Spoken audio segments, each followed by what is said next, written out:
Hello दोस्तों, स्वागत है आप सबका आपके अपने YouTube चैनल एकलव्य एस्ट्रोलॉजी में। और दोस्तों, आज हमारे साथ मौजूद हैं फिर से पीयूष दुबे जी, डॉक्टर पीयूष दुबे जी।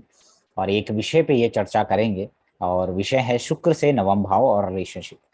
तो चलिए पीयूष दुबे जी, बहुत बहुत स्वागत भी है आपका, और शुरुआत करिए। आपको मेरा नमस्कार और सभी व्यूअर्स को भी मेरा नमस्कार। ठीक है। तो आज हम बात करेंगे वीनस के ऊपर। तो सबसे ज्यादा मतलब जो हॉट टॉपिक है वीनस ही है हमारे एस्ट्रोलॉजी में। ठीक। हर कोई रिलेशनशिप और पैसे के बारे में जानना चाहता है। ठीक है। तो मोस्टली हम देखते हैं क्या है कि रिलेशनशिप का जब भी टॉपिक आता है तो उसमें हम सेवन्थ हाउस सेवन्थ लॉर्ड की बात करते हैं। लास्ट टाइम जैसे आपने डिस्कस किया था ट्वेल्थ हाउस। ठीक है। ट्वेल्थ हाउस भी बहुत इंपॉर्टेंट हो जाता है। हाँ, ठीक है। उपपद लगन भी उसमें ले सकते हैं। जो 12th हाउस का पिछला वीडियो है उसमें UL करके जो लिखा आता है, उपपद लगन है ना। जैसे हम्म A7 होता है वैसे ही उपपद लगन होता है 12वें भाव का। पदा निकालेंगे जब आप, तो उसमें ये उसकी दशांतर दशा में भी शायद वो आएगा इन्वॉल्व, या तो 12वां भाव या उपपद लगन। तो आपने मुझे याद दिला दिया, वो मैं पिछली वीडियो में पढ़ाते पढ़ाते मैं वो छूट गया था उस टाइम। कोई बात नहीं, ये अभी बोल देते हैं। ठीक है। तो हाँ। ये सारे बहुत इंपॉर्टेंट हो जाते हैं, पर देखिए फिर से मैं हमेशा अपने वीडियो में यही कहता आया हूँ कि बेसिक हमेशा क्लियर हो। हम्म। ठीक है। बेसिक के बिना आप हमेशा गलती करेंगे। तो जब भी हम चार्ट देखने बैठते हैं तो हमेशा तीन चीजें बहुत इंपॉर्टेंट होती हैं। वो एक है हाउस, हाउस लॉर्ड और कारक। ठीक है। कारक के बिना कोई भी प्रिडिक्शन आपका कंप्लीट नहीं हो सकता। तो वीनस क्या होता है? ओवरऑल रिलेशनशिप, सेक्सुअलिटी या अपोजिट सेक्स का कारक होता है।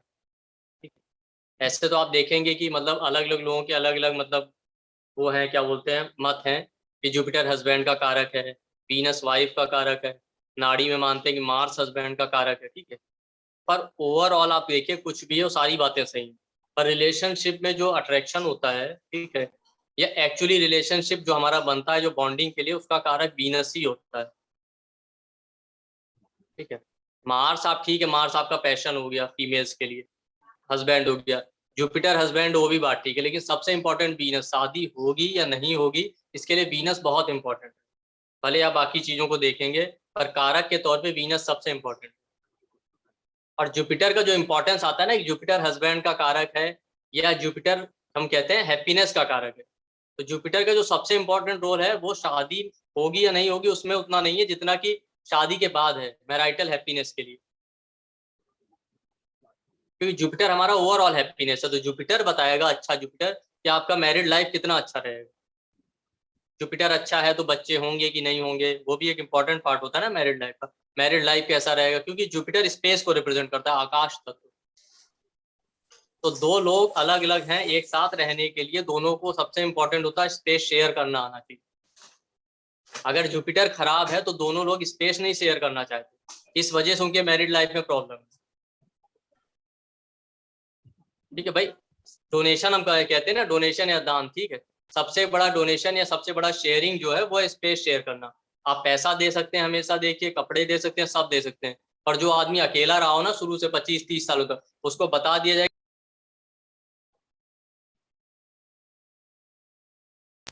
तो ये अपने आप में जो है बड़ा प्रॉब्लम हो जाता है। ठीक है।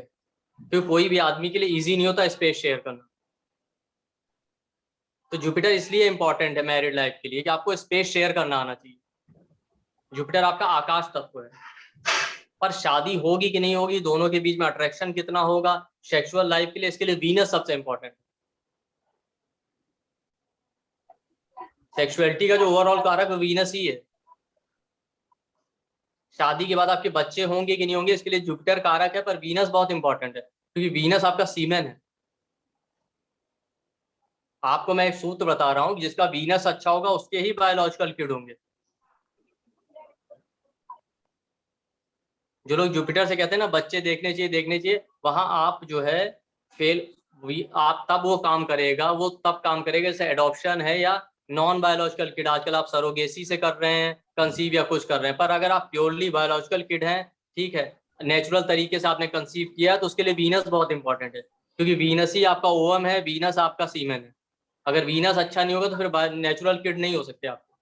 हम्म। तो हालांकि वो एक अलग टॉपिक है, पर आज हम बात करेंगे वीनस कितना इंपॉर्टेंट है हमारे रिलेशनशिप के लिए और शादी के लिए। ठीक है।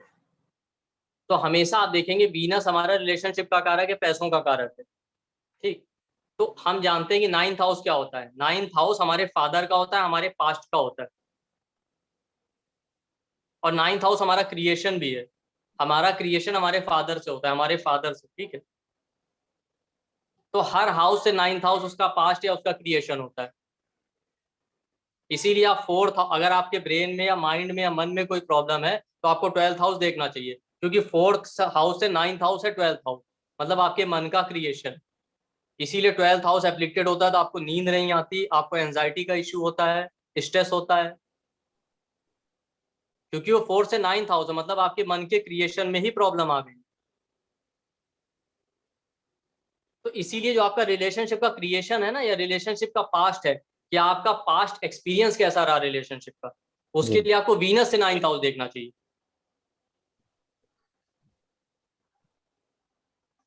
तो वीनस से 9th हाउस ये बताएगा कि पास्ट में आपकी जो रिलेशनशिप अगर रहे हैं तो उसकी वजह से आपके माइंड में क्या इंप्रेशन पड़ा है,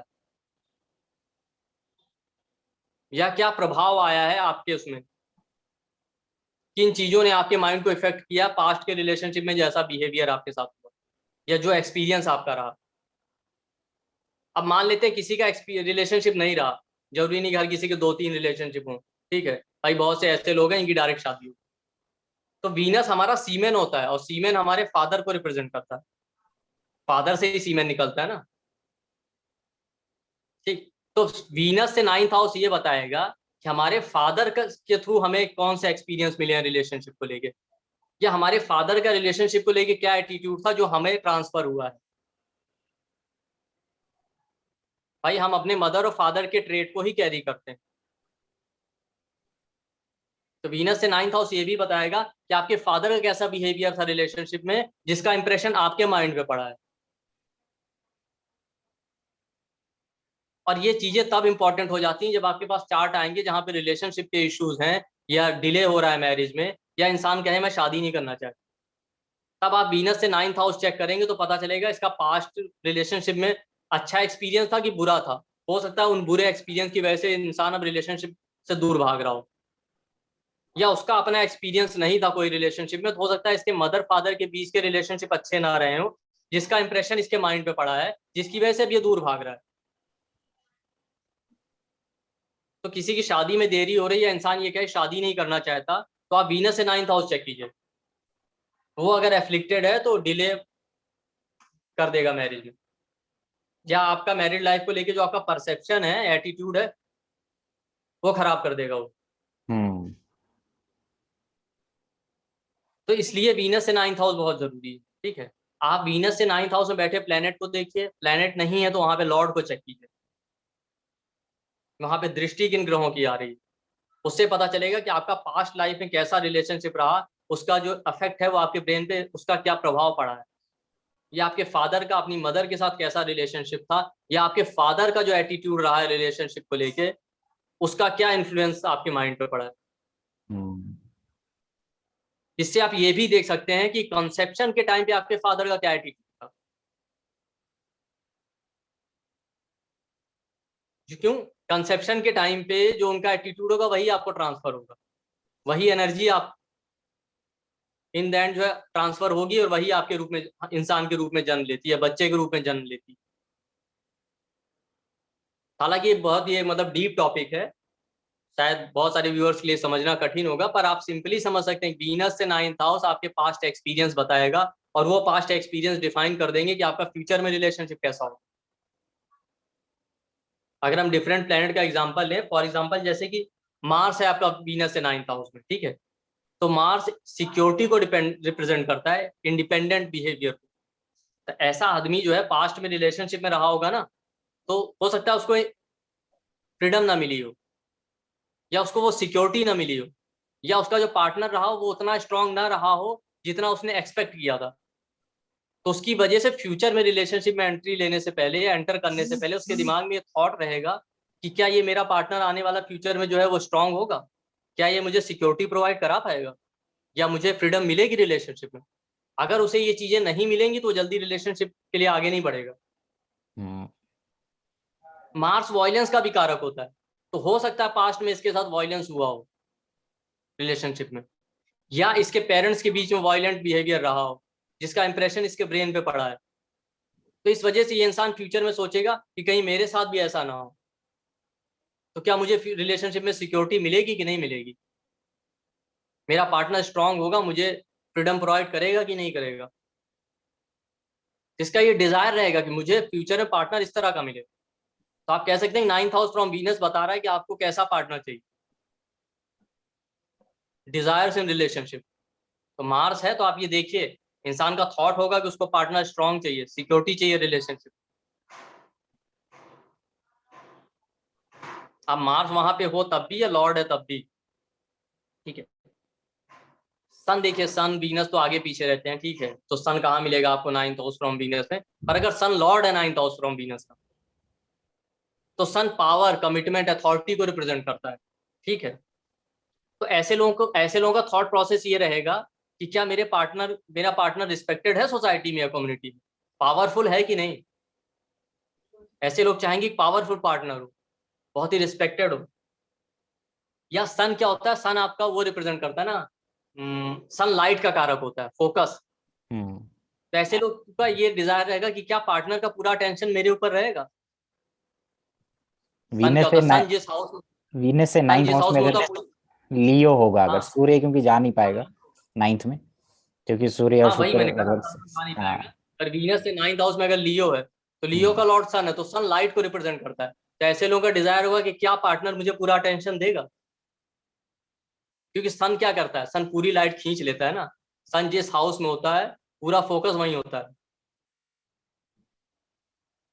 क्योंकि सूर्य की रोशनी के आगे तो कोई दिखाई नहीं देता। तो ऐसे लोगों का ही डिजायर होगा, वो लोग सोचेंगे कि क्या पार्टनर मुझे पूरा अटेंशन देगा कि नहीं देगा। आप अक्सर देखिए वीनस से 9th हाउस का लॉर्ड सन है, तो ऐसे लोग चाहेंगे कि पार्टनर बहुत ही रिस्पेक्टेबल हो, कमांडेबल हो, पावरफुल पोजीशन पे हो, ठीक है, अटेंशन दे उन्हें पूरा, क्योंकि सन हमेशा अटेंशन को रिप्रेजेंट करता है। इसीलिए आप देखिए जिनका सन 7th हाउस में आ जाता है ना, उनके लिए कॉन्फ्लिक्ट इसीलिए रहता है, क्यों हमेशा अटेंशन चाहते हैं अपने पार्टनर। हम्म। और इसीलिए ऐसे लोगों का थॉट प्रोसेस आप कभी पूछेंगे तो पता है क्या होगा, सन आपके सोल या आत्मा का कारक है, तो ऐसे लोग चाहते हैं उनका पार्टनर बिल्कुल बिल्कुल उनकी मिरर इमेज हो, उनकी कॉपी, अगर सन 7th हाउस में आ जाए। वो चाहते हैं बिल्कुल उनके जैसा ही हो उनका पार्टनर, और ये हो नहीं पाता, इसीलिए उनको प्रॉब्लम होती है रिलेशनशिप।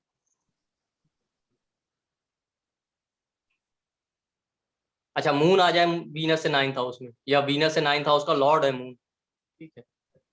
तो वीनस से 9th हाउस का लॉर्ड अगर मून बन जाता है, तो आप ये समझिए कि ऐसे लोगों को इमोशनल सेटिस्फेक्शन या इमोशनल सिक्योरिटी नहीं मिली होगी, या उनकी इमोशनल रिक्वायरमेंट पास्ट रिलेशनशिप में पूरी नहीं हुई होगी। तो उनका डिजायर रहेगा फ्यूचर में पार्टनर ऐसा मिले जो इमोशनल हो, केयरिंग हो, हीलिंग हो, उनको इमोशनल सिक्योरिटी दे पाए। या हो सकता है उनके फादर और मदर के रिलेशनशिप बहुत इमोशनल ना रहे हों, या फादर और मदर से उनको ऐसा इंप्रेशन मिला हो कि लैक ऑफ इमोशनल सिक्योरिटी मिली हो, या केयरिंग बिहेवियर ना मिला हो, तो उनको हमेशा ही डिजायर रहेगी कि पार्टनर इमोशनल होना चाहिए। हम्म। अब वीनस से 9th हाउस का लॉर्ड अगर मरकरी हो जाता है, मरकरी तो वीनस से 9th हाउस में जा नहीं सकता, तो अगर मान लेते हैं वहां जेमिनाई या वर्गो साइन, तो मरकरी आपके फाइनेंसेस और ट्रेड को रिप्रेजेंट करेगा। तो ऐसे लोगों के लिए पार्टनर जो है, रिलेशनशिप भी एक ट्रेडिंग होगा। मरकरी आपका वो भी रिप्रेजेंट करता है, ग्रीन कार्ड या वीजा कार्ड। जो लोग ग्रीन कार्ड या वीजा कार्ड के लिए शादी कर लेते हैं ना, कि शादी कर लेंगे फॉरेनर से तो वहाँ पीआर मिल जाएगा, वो हम्म। सब 7th house mercury, 7th Lord mercury वालों के केस आपको मिलेंगे। आप चेक करके देख लीजिएगा, मरकरी का इन्फ्लुएंस आया तो ऐसे लोग बहुत बार ऐसी शादियां करते हैं, फॉरेन में शादी कर लेंगे तो पीआर मिल जाएगा, रेजिडेंशियल वीजा मिल जाएगा। तो वीनस से 9th हाउस का लॉर्ड अगर मरकरी हो जाए, मतलब जेमिनाई या वर्गो साइन है, तो ऐसे लोगों को लगेगा, ऐसे लोगों का हो सकता है पास्ट लाइफ में फाइनेंशियल सिक्योरिटी ना मिली हो, या फाइनेंशियल कंडीशन अच्छी ना रही हो। तो इनका डिजायर हमेशा ये रहेगा कि क्या मेरा बॉयफ्रेंड या जो मेरा लाइफ पार्टनर है होने वाला है, क्या वो फाइनेंशियली सिक्योर है, मेरी फाइनेंशियल नीड को पूरी कर सकता है। तो इनको फाइनेंशियली सिक्योर पार्टनर चाहिए। या इनको फैमिली में पास्ट अपने फादर के थ्रू या फैमिली के थ्रू फाइनेंशियल सिक्योरिटी ना मिली हो, तो इनके लिए फाइनेंसेस बहुत इंपॉर्टेंट हो जाते हैं रिलेशनशिप। तो ऐसे लोग हमेशा ये एक्सपेक्ट करेंगे कि इनका जो पार्टनर हो फाइनेंशियली सिक्योर होना चाहिए। तो आपका सन हो गया, मार्स हो गया, मरकरी, मून, ठीक है। अब आ जाते हैं सैटर्न पे, ठीक है। सैटर्न क्या, सैटर्न आपका पेन, पेन का कारक है। सैटर्न लॉन्ग लास्टिंग सफरिंग देता है। मार्स का पेन ऐसा होता है कि एक झटके वाला। सैटर्न का पेन होता है धीरे धीरे धीरे धीरे आपको दर्द मिलता रहेगा जहां सैटर्न होगा। तो सैटर्न जहां पे होता है, अगर सैटर्न आपका वीनस से 9th हाउस में हो जाए तो हो सकता है इनके लिए बहुत पेनफुल रहा हो पास्ट रिलेशनशिप इनका, ठीक है। या इनके साथ रिलेशनशिप में कोई फिजिकल या इमोशनल टॉर्चर हुआ हो, तो वो इनके माइंड पे उसका इंप्रेशन होगा। तो हमेशा ये आदमी सोचेगा, या तो ये, अब ऐसे लोगों के साथ प्रॉब्लम ये होता है कि जल्दी रिलेशनशिप में आगे जाना ही नहीं चाहेंगे। और जाना भी चाहेंगे तो इनका ये थॉट प्रोसेस होगा कि कहीं ऐसा तो नहीं मुझे आगे भी पेनफुल रिलेशनशिप, या आगे भी तो मेरे साथ इसी तरह का टॉर्चर नहीं होगा। या हो सकता है इनको पेरेंटल लाइफ से ही इस तरह का मिला हो कि इनके मदर फादर के रिलेशन अच्छे ना रहे हों, काफी पेनफुल रहे हों, तो इनका ऐसा इंप्रेशन हो। तो हमेशा इस आदमी से आप पूछेंगे तो क्यों नहीं कर रहे हो भाई शादी, तो आप वीनस से 9th हाउस चेक कीजिए, सैटर्न लॉर्ड है या सैटर्न है, तो आपको जवाब मिल जाएगा कि हाँ। सर मुझे लगता है कहीं ऐसा तो नहीं कि रिलेशनशिप बहुत पेनफुल होगा। अच्छा, कई बार ऐसा भी हो जाता है कि इनका खुद का रिलेशनशिप ऐसा ना रहा हो एक्सपीरियंस, और सोसाइटी को देख देख के ये ऐसे हो जाते हैं। हो सकता है इनके आमने सामने वैसे ही केसेस आए हो रिलेशनशिप पे जो बहुत पेनफुल रहे हो कपल्स, तो इनके दिमाग में इंप्रेशन बन जाएगा कि सर रिलेशनशिप तो बहुत पेनफुल होता है, तो मुझे डर लगता है जाने में। Mature mature life partner choose करना चाहेगा वीनस से सैटर्न ये 9 हाउस में। बहुत मेच्योर और बहुत स्टेबल लाइफ पार्टनर चाहिए, बहुत समझदार हो। हम्म। अगर नोट्स की बात कर लेते हैं, राहु एंड केतु, ठीक है। जुपिटर छूट गया था पिछली बार वीडियो में, अब की नहीं छूटेगा। हम्म। तो राहु केतु की बात कर लेते हैं। तो राहु केतु देखिए, नोट्स जहां होते हैं, नोट्स भी क्या करते हैं, सैटर्न और मार्स का हायर वर्जन। हम्म। तो सैटर्न और मार्स दोनों एक तरह से पेन को ही रिप्रेजेंट करते हैं, डिजीज, कॉन्फ्लिक्ट, पेन। तो अगर राहु केतु है तो वो इनके एक्सट्रीम वर्जन है, आप समझिए। हम्म। और नोट्स जहां होते हैं, नोट्स का मतलब होता है हम पूरी बाउंड्री क्रॉस करना चाहते हैं। राहु है, हम बाउंड्री तोड़ना चाहते हैं। तो इनका पास्ट एक्सपीरियंस रिलेशनशिप का ऐसा रहेगा कि फ्यूचर में चाहेंगे कि कोई फॉरेन का पार्टनर हो, कोई दूसरी कम्युनिटी से हो, या अपनी सोसाइटी से आउट ऑफ द बॉक्स। हम्म।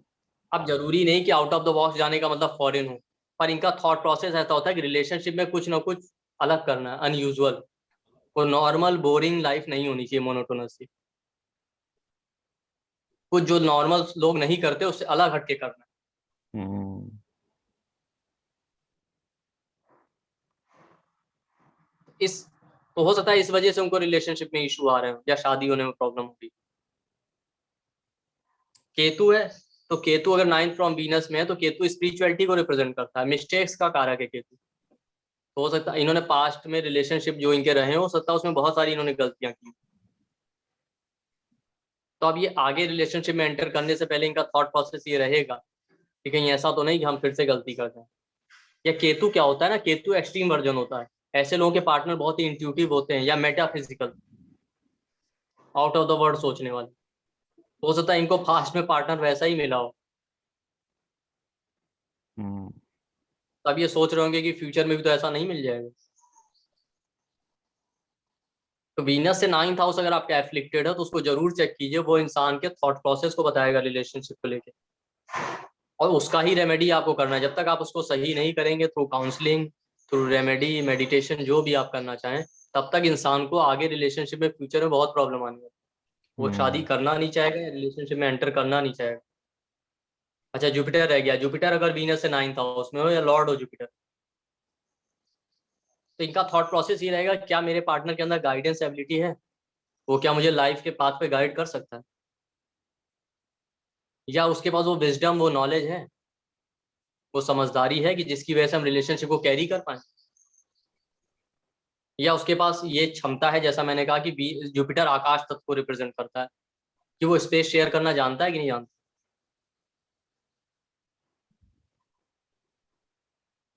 जैसे क्योंकि ये मैंने कॉमन कॉमन प्रॉब्लम देखा है रिलेशनशिप में, क्या होता है कि मेल फीमेल के पीछे, फीमेल तो फिर भी थोड़ा सपोर्टिव होती है।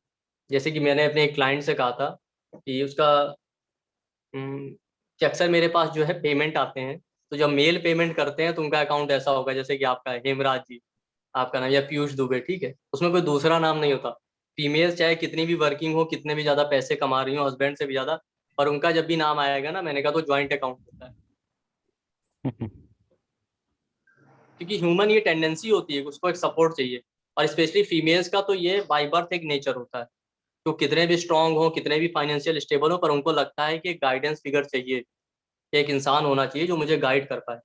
इसीलिए जुपिटर को हस्बैंड का कारक बताया गया, तो वो ये क्वालिटी अपने हस्बैंड में ही ढूंढती हैं। जब उन्हें हस्बैंड में अपने गुरु की क्वालिटी या गाइडेंस देने वाली क्वालिटी नहीं मिलेगी, तभी वो इधर उधर से गाइडेंस चाहती है। इसलिए अक्सर फीमेल का अकाउंट ज्वाइंट अकाउंट मिलेगा, मेल का अकाउंट बहुत कम मिलेगा। एक क्लाइंट से मैंने पूछा तो कह भी रही थी, हाँ शुरू शुरू में तुम्हारी इसीलिए लड़ाई होती थी कि मैं कहती थी यार मैं तुम पे इतना भरोसा करती हूँ कि सब कुछ तुम्हें पता रहता, तुम आज तक अपना अकाउंट बैलेंस नहीं शेयर करते कोई। तो तो वीनस से नाइन्थ जुपिटर हाउस अगर अफ्लिक्शन हाँ। है तो प्रॉब्लम क्रिएट करता है रिलेशनशिप, है ना? आप कभी भी देख लीजिए, वीनस से 9th हाउस में अगर सैटर्न राहु केतु, अच्छा यहाँ ध्यान देने वाली बात यह है कि व्यूअर्स सोचते हैं कि अरे हमारा तो सैटर्न है, कि एक मेलेफिक या एक एफ्लिक्शन इतना सीवियर प्रॉब्लम नहीं देता, उसको आप डील कर सकते हैं। प्रॉब्लम तब सीवियर होती है जब 2-3 मेलेफिक हो जाए, पता चला वहां पे 2 मेलेफिक है या एक मेलेफिक है, 2-3 की दृष्टि पड़े। जब 3 मेलेफिक हो जाए तो आप समझ जाइए डील करना बहुत प्रॉब्लमेटिक है उस पार्ट। तो कभी भी ये नहीं कि ब्लाइंडली अभी हमने वीडियो अपलोड किया और देख लिया आपने अरे हमारा तो सैटर्न है बस पागल हो गए। नहीं, ऐसा नहीं है। वो कुछ ना कुछ तो होगा ही ना इतने बड़े चार्ट में। हो सकता है उसका लॉर्ड मेलेफिक हो सकता है प्लेनेट मेलेफिक हो जाए वहां पे, या दृष्टि मेलेफिक की पड़े। तो ऐसा नहीं कि एक प्लेनेट है तो बहुत घबरा गए, ठीक है। वो एक प्लेनेट को तो आप इस तरह लेके चलिए कि नॉर्मल लाइफ में अप एंड डाउन रहते हैं, वो डील हो जाएंगे। प्रैक्टिकली सोचिए थोड़ा। हाँ, अगर 2 या 2 से ज्यादा मेलेफिक है तो सोचने वाली बात है, उसको आपको रेमेडी करना चाहिए उस प्लेनेट का, उस हाउस का। चलिए ठीक तो है। वीनस 9th हाउस बताएगा योर डिजायर्स इन रिलेशनशिप, कि आपकी क्या डिजायर है। चलिए बहुत बढ़िया। आपका गर्मी ज्यादा हो रही है क्या वहाँ पे? नहीं, हमारे यहाँ गर्मी बहुत ज्यादा है इस समय, तो आप मान चलिए हमारे यहाँ 50 का टेम्परेचर होगा। ठीक है। ठीक। गर्मी तो हमारे यहाँ पूरी मतलब रिकॉर्ड तोड़ी, हवा आपको मिलेगी नहीं बिल्कुल।